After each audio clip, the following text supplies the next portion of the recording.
অনেকদিন ধরে খুবই ইচ্ছে করতেছিল বাটা মশলা দিয়ে মুরগি রান্না করে খাই। কিছুদিন যাবত আমি অসুস্থ ছিলাম, যার কারণে একদমই খাওয়া দাওয়া করতে পারি নাই।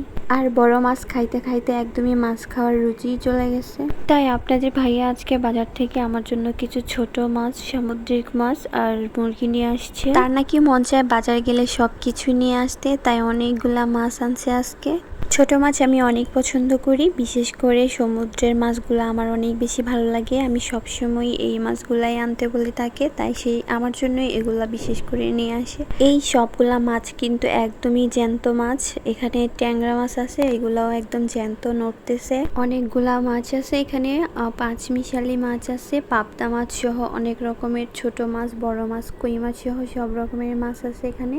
আর কই মাছ আনছে, ওগুলো আমি পানি দিয়ে বালতিতে রাখছি। আমি শুধু বলছিলাম আমার একদমই মাছ খেতে ইচ্ছে করতেছে না, বড় মাছ খাইতে মন চাইতেছে না, আমি ঠিকমতো খাওয়া দাওয়া করতে পারতেছি না। আর মুরগির মাংস খাইতে ইচ্ছে করতেছে একদম ঝাল ঝাল, বাটা মরিচ দিয়ে, রসুন বাটা সবকিছু নিজের হাতে বেটে রান্না করব। বাসায় অনেক সবজি থাকার পরেও সে দেখেন আবার অনেকগুলা সবজি নিয়ে আসছে। এখানে এই যে সিম আনছে, সিমের বিচি আনছে, তারপর হচ্ছে কাঁচা কুমড়া আনছে, লাউ আনছে, পেঁপে নিয়ে আসছে, লতি নিয়ে আসছে, আরেকটা কি জানি আমি বলতে পারছি না, মটরশুঁটি।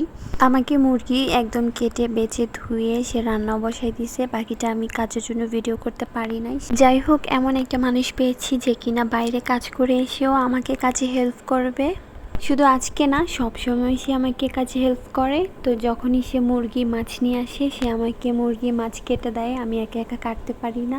তো আজকেও কেটে দিছে, দেন রান্নাও করে দিছে। তো ভিডিওটা কেমন লাগলো তোমাদের সবার সাথে ভিডিওটা শেয়ার করলাম। ভালো লাগলে সবাই লাইক কমেন্ট করবা। তো আল্লাহ হাফেজ, আসসালামু আলাইকুম।